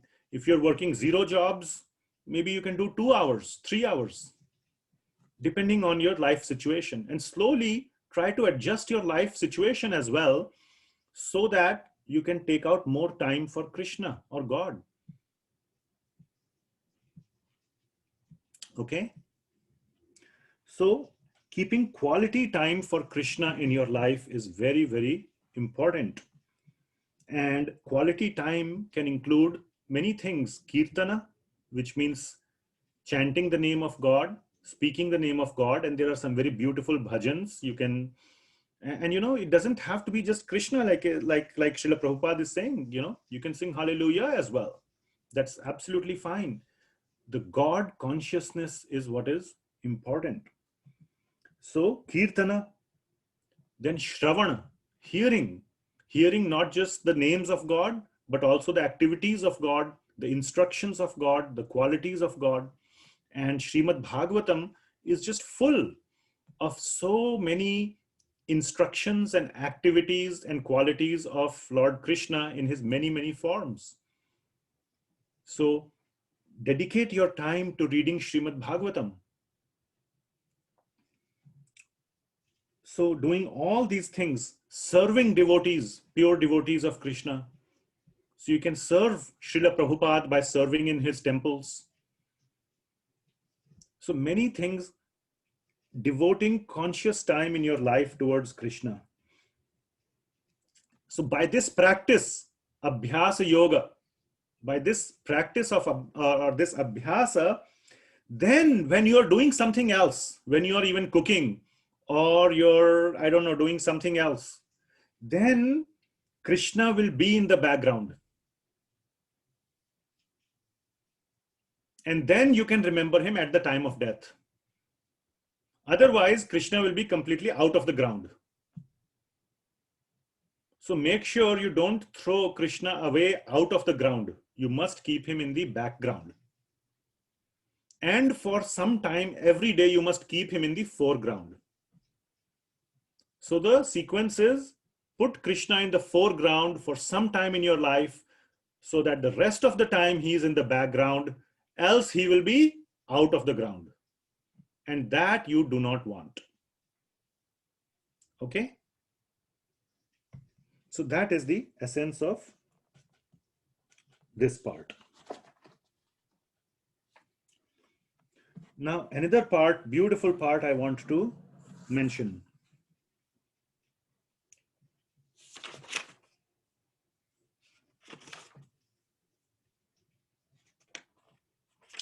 Which is that what if I cannot remember Krishna at the time of death because I am unconscious, in a coma?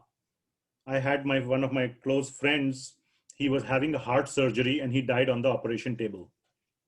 So he was unconscious and he died. So what if I am unconscious? What if I cannot think of Krishna at the time of death? So this question was also asked by one of the greatest devotees of Lord Krishna, Srila Sripad Ramanujacharya. He is the most prominent Acharya of Sri Sampradaya. And, all the Sampradayas, including our Sampradaya, respect him with utmost respect. So he is a very, very celebrated, very respected Acharya for all the Vaishnava Sampradayas. So he had a guru by the name Kanchi Purna.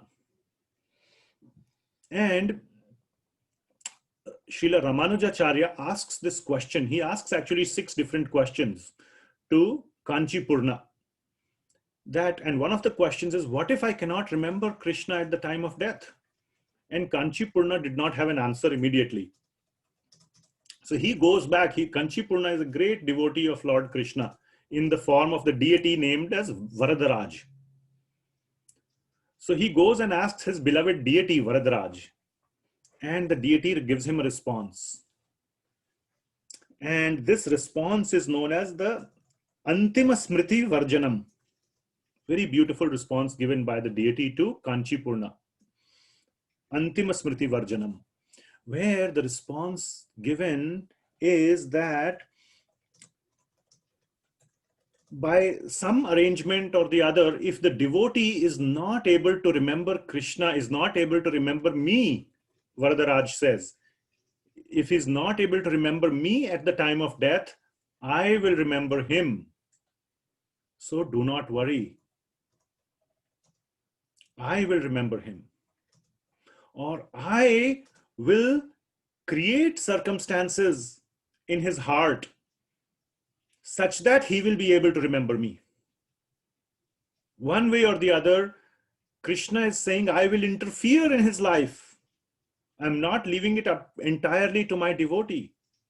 I will make sure somehow or the other he remembers me, or I will remember him. And I will personally take him in my arms and bring him back to me. So this is the assurance being given by Krishna for his devotees. So this alleviates a lot of the fear. Knowing this aspect of yam yam vapi smaran bhavan tyajyatyante kalevaram, that whatever you think at the time of death, that nature you will attain, can lead to an unhealthy kind of fear. What if I cannot remember Krishna? Fine, let me go on the practice, spend the rest of my life doing this practice. What if at the last minute I fail? So many times, students prepare so hard for an exam. And in the exam, final exam, something happens and then, all the preparation, just something happens and it doesn't click. What if that happens? Krishna is saying, don't worry, I will come to you and I will dictate you the answers and you will get full marks. This is the promise of Krishna, which completely alleviates that fear that what if I cannot remember?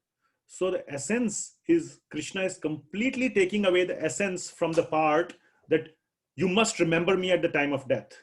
To, you must spend your life practicing remembering me. That is within our control.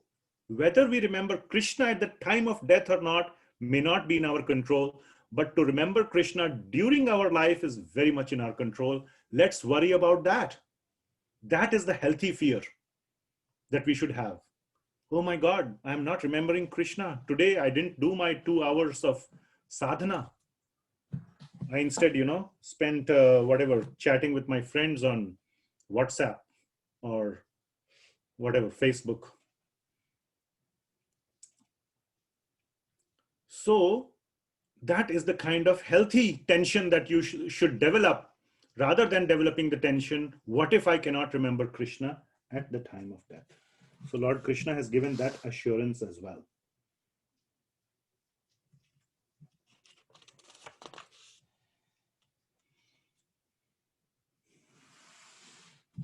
Okay, so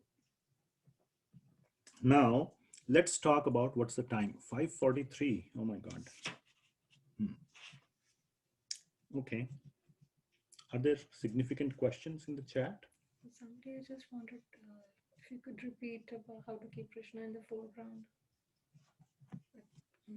If there are any more examples how to do that. He sent it to me privately. To me? To me. To you? Definitely watch the recording again, but relevant section. But if there is anything so my wife, who is the administrator or the sort of the working in the background, is and the logistics manager, so to say, telling me that the question is how to remember Krishna.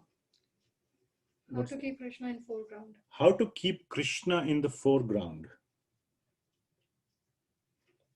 So I think we already talked a lot about it. I'm not sure what else I can say other than repeating myself. And the benefit we have is of the recordings and the YouTube and all that. Please go and watch that again. I hope the answer will be clear.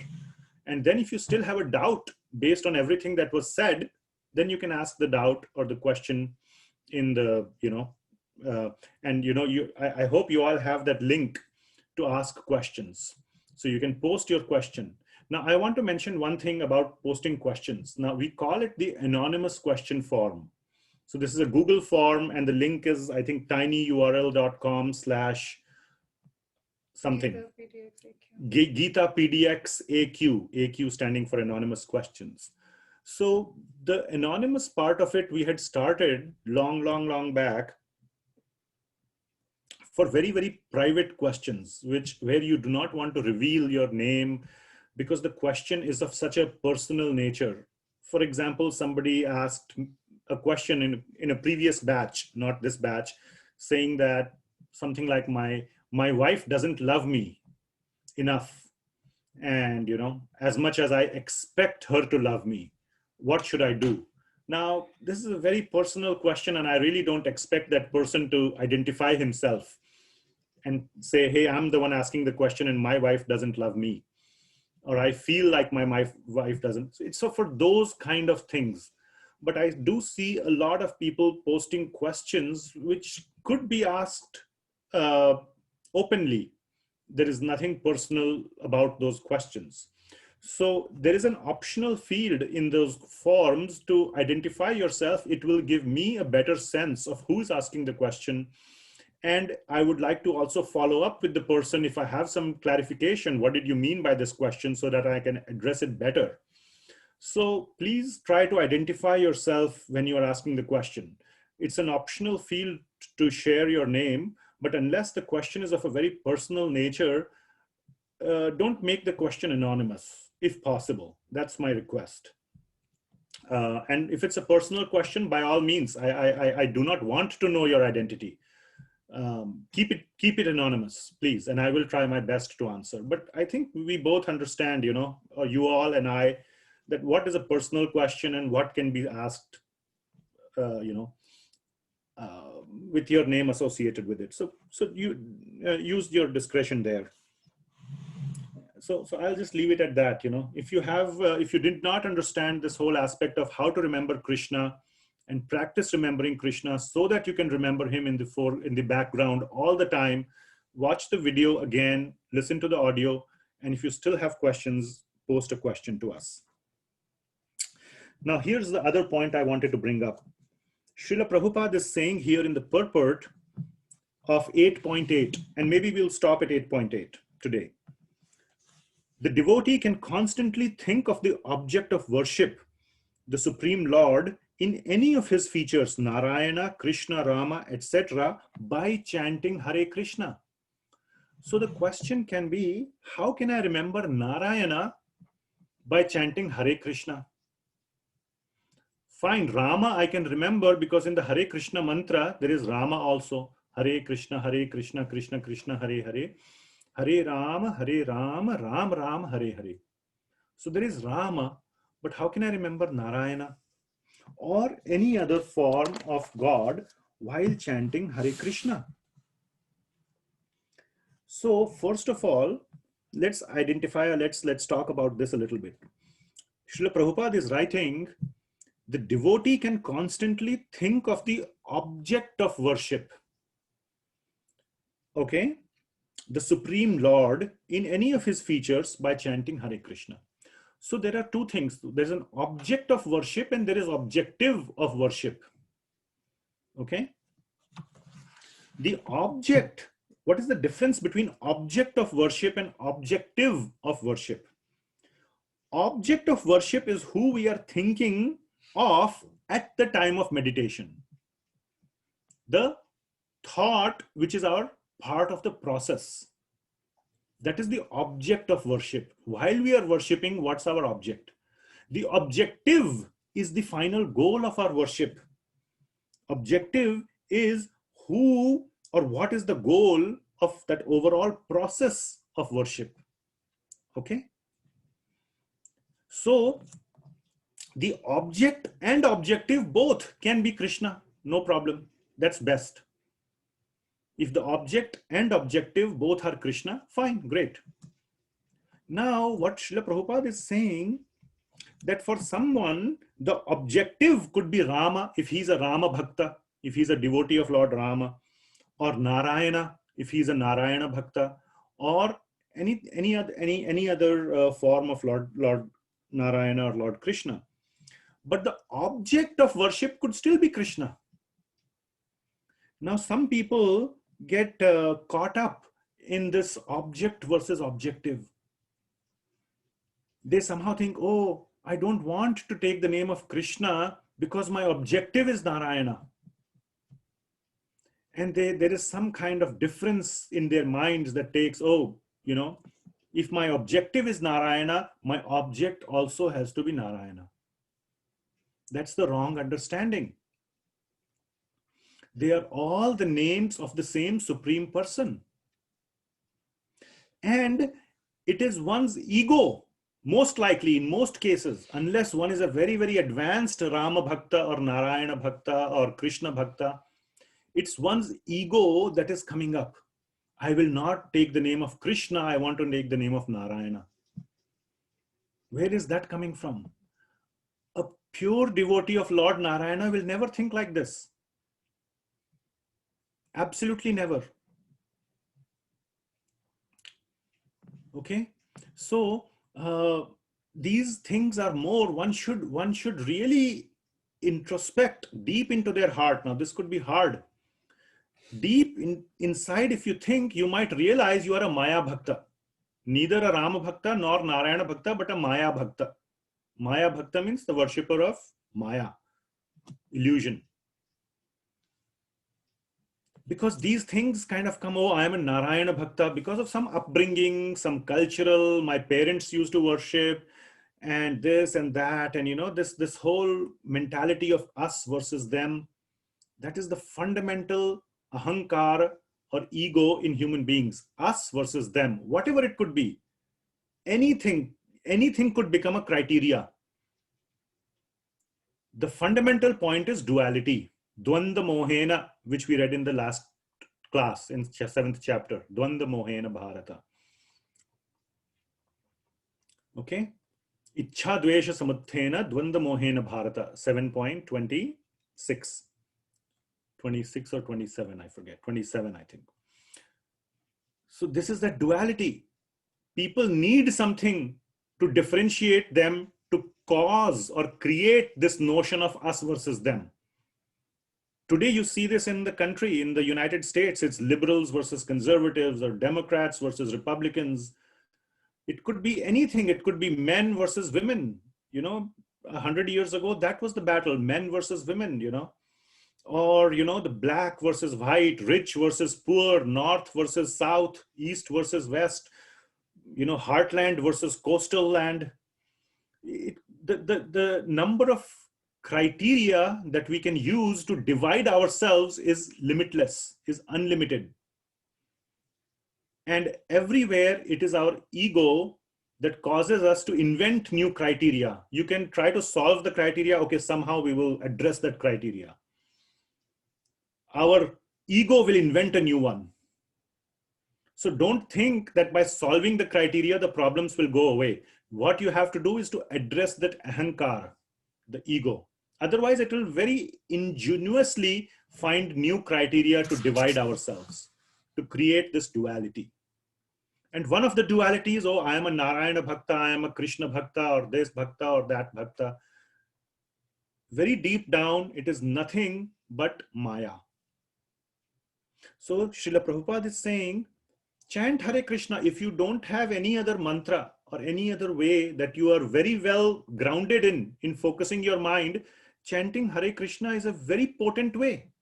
Chaitanya Mahaprabhu has said that this is a very, very potent mantra. In one of the previous classes, I gave a very detailed description of the origin of this mantra from the Kali Santarana Upanishad. If you remember, this mantra came from the conversation of Narad Muni and Lord Brahma. So this is a very powerful mantra. Chant this to make spiritual progress. And when you become advanced enough, God himself will come and channelize your internal true Rama Bhakta or Narayana Bhakta or whatever Bhakta towards that direction. Just because you've been chanting Hare Krishna doesn't mean you have signed a contract. Oh, I will only be Krishna devotee, nothing else. All you're doing is signing a contract for a relationship with God. And when you become advanced enough, God will take you in the right direction. Absolutely, he will. Where your true destination is. So don't think in that way. And I have met some people who have thought that way and have been very offensive. They got the spiritual knowledge through Srila Prabhupada's books, through the writings and teachings and all these things through Srila Prabhupada, and became very offensive towards Srila Prabhupada because Srila Prabhupada's, of course, main focus is on Krishna, not that much on Lord Narayana, even though they are the same person, but the focus is Krishna. The object of worship is Krishna. And they did not understand the difference between object and objective. They took it that, oh, if the objective is Krishna or the object is Krishna, the objective also must be Krishna. They got locked, they collapsed the two. And they became very offensive, said some very offensive things as well. I pray for them, but don't fall into that trap. Make spiritual progress. This is something way beyond our imagination. This is way beyond our worldly understanding. Okay? This is not like your allegiance to being a Democrat or a Republican and all that, this is not in that league. This is we are talking about Krishna and of God. This is not some petty politics here between Krishna and Narayana or Rama or any other form of God or name of God. So please be clear about that.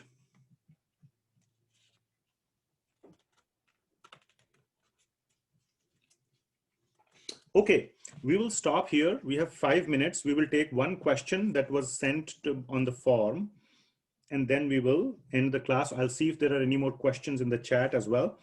So, by the way, in 8.8, this verse, this says, Paramam Purusham Divyam Yati Parthanu Achintayan. So Lord Krishna is saying, you do the Chetasa na anya gamina. Don't think of anything else. Chetasa, focus your mind on Paramam Purusham Divyam. He could have said, Aham, me, focus your mind on me. He specifically is talking about Paramam Purusham Divyam. That is done again by Krishna for a reason. And the reason is because in the next 5 verses, 8.9 to 8.13, those 5 verses, he is going to describe Dhyana Mishra Bhakti. How to dovetail Dhyana Yoga into Bhakti Yoga. And if you remember from Dhyana Yoga, the whole point of Dhyana Yoga, the object of meditation in Dhyana Yoga was this Paramam Purusham. So if you've forgotten that, go and review the 6th chapter. Okay? And that is the point that Lord Krishna is going to talk about. And that's why he introduces this as a segue into that topic of Dhyana Mishra Bhakti. That's why he's talking about Paramam Purusham Divyam. And towards the end, in 8.14, Lord Krishna will clarify that this Paramam Purusham Divyam is nobody but me. Then he integrates that understanding. Okay, so this is a segue into that section about Dhyana Mishra Bhakti. And we will talk about Dhyana Mishra Bhakti, and we will go further into the 8th chapter in the next class. Okay, let me see what questions are here. Does Krishna explain about material manifestation in chapter 8? A little bit he does, yes. In 8.16 onwards, 8.17 for a couple of verses. And then Krishna will talk about material manifestation a lot in the 10th chapter and the 11th chapter. So stay tuned for that. Okay. So Krishna was able to be the Supreme Lord. So, okay, there's no question I see here. Making our toys. Huh? Okay, fine. Does it mean whatever we do in life, You already answered. If we can remember Krishna during death, we will reach him? Theoretically, yes. If you want to play that gamble, fine, be my guest. I'm telling you, the odds are highly stacked against you. Just if one leads a sinful life and hopes to remember Krishna at the time of death, it's virtually impossible. Okay, and there's one more question. If one person is a big devotee of Krishna and always remembers him, but what happens if the person can't remember him at the time of death? Can't he reach the Lord? So I answered that. That is the whole conversation between Sripad Ramanujacharya and Kanchipurna. Okay, so those were the questions on the chat. Then there is this question on which I'd like to show on the screen. This came in through the form, and I'll try to answer it briefly. And yes, I had promised to, I remember now, I promised to answer 2 more questions in more detail from last time. I'm sorry, I forgot about that.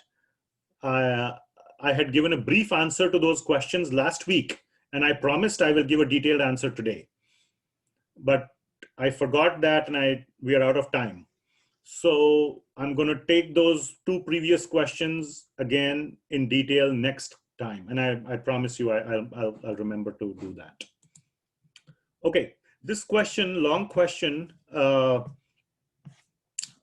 skip the sort of the introduction. What characteristics make one a pure devotee? I'm sure very high moral standards. Moral standards, yes, definitely are there, but that's not the defining criteria by any stretch. Okay. I think if this question is being asked by someone who has been attending these classes from the beginning, I would say the answer should be more or less obvious. And supremely, and this is very important, supremely high level of love and devotion and being absorbed in Krishna consciousness majority of the day, if not the entire time. We talked about this as well today. Focusing on Krishna by doing our sadhana for some time, keeping Krishna in the foreground, and doing that practice for a long enough time will cause us to remember him in the background all the time.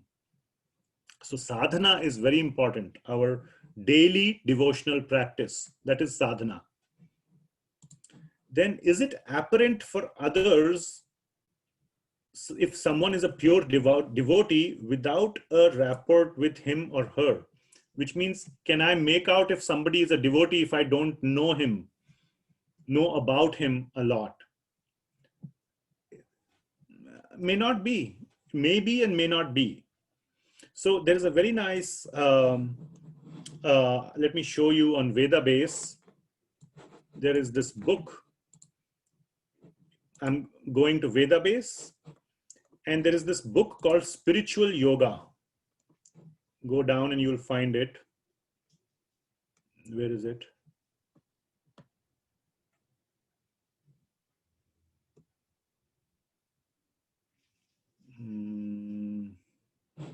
I think it's this, Bhakti, the Art of Eternal Love. Yes, so not spiritual yoga, but Bhakti, the Art of Eternal Love, this book. And here you will see a chapter called Definition of a Pure Devotee. Very nice chapter. Please read it when you get time. It's just a small 2-3 paragraphs. Okay. Now, this is one thing I would request you to read. And then there is this another set of verses. I'm going to show it on the screen, and you can take a screenshot of this, okay? There are 2 verses.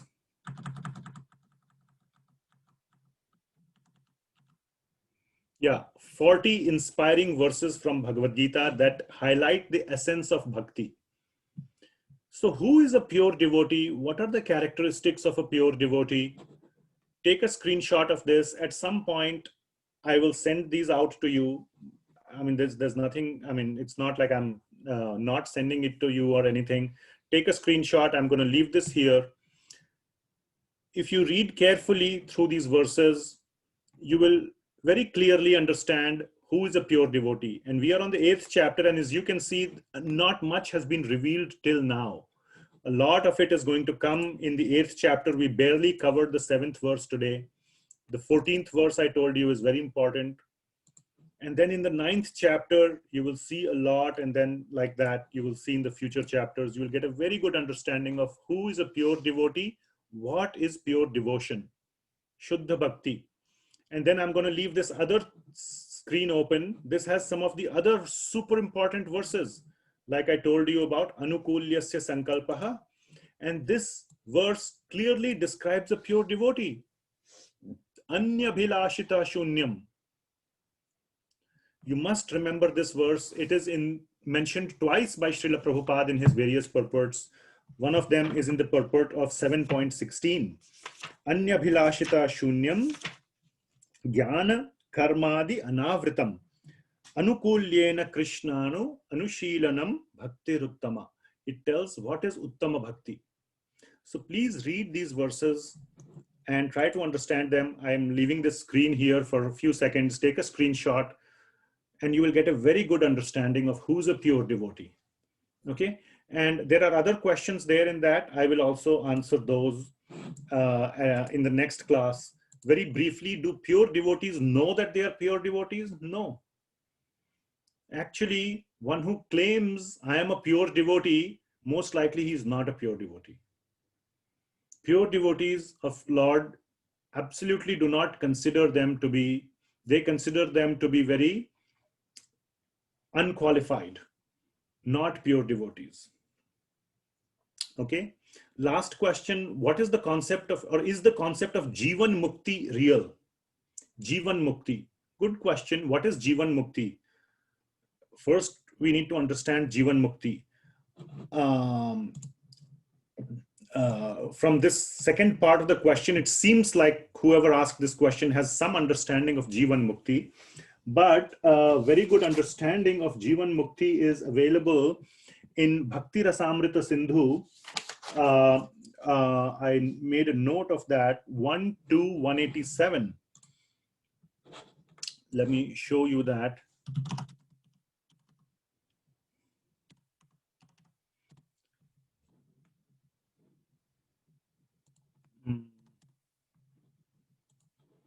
Yeah. So This talks about Jivan Mukti. Nikhila Asva Aswasthatu Jivan Muktah Sa Uchyate. So, Jivan Mukti, the concept is that if you are devoted to Krishna while you are living in your material body, if you are completely devoted to Krishna, you are already considered liberated, even though you are in your material body. And of course, after death, you will go back to Krishna. But while you are in your material body, you are already liberated. That is known as Jivana Mukti.